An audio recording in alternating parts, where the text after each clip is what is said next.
Hello, everybody, and welcome to Tea Talk Thursday. Realizing I'm a little late. My apologies. I got caught up in my session chatting with people, but I wanted to make sure that I came on live and talked to you guys because I promised you that I would be here.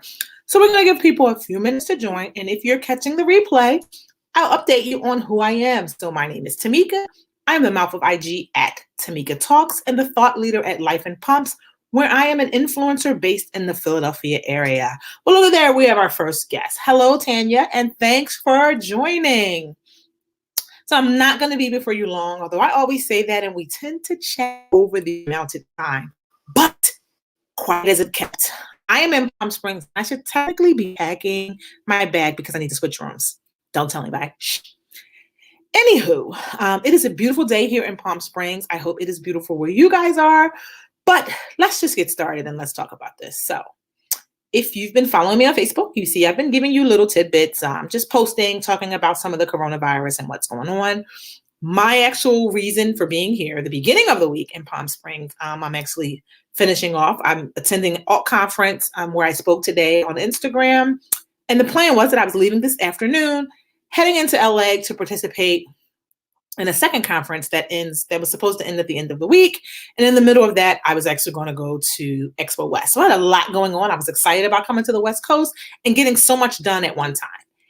And then the pandemonia hit with this coronavirus. So what has happened is the next two conferences have canceled.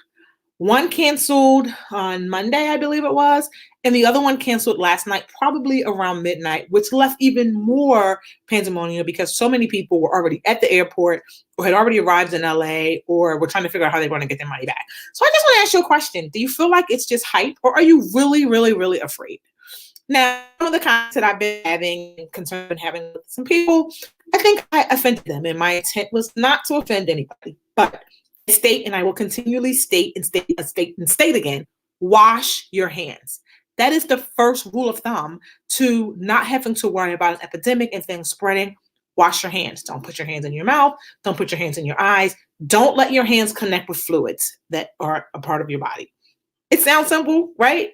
But for whatever reason, people aren't using it. And then I'm concerned about the number of people who have been buying out all the hand sanitizer and all the Lysol wipes because I'm like, well, what were you doing prior to this virus happening? You should still be using those same methods. So I'm on the airplane and I always wipe off the tray, the seat, all of that type of stuff before I sit in my seat. And so it's just so funny to see the number of people that are also now doing it because I guess it's the thing to do and people weren't doing it before.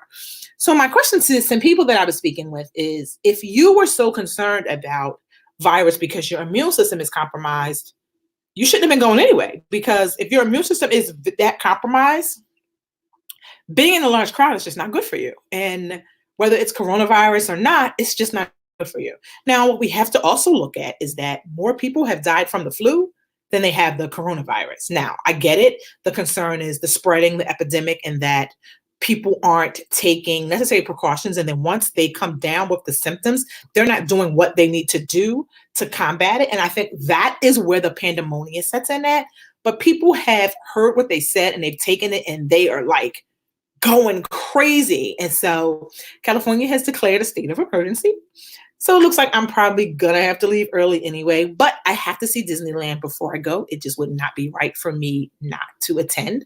So I'm definitely going there. You'll also see the pictures and all the stuff that's going on. But I just wanted to know, what do you guys think? Are you fearful? Do you feel like you don't want to go out? Do you not want to be in large crowds? Are you carrying around sanitizer?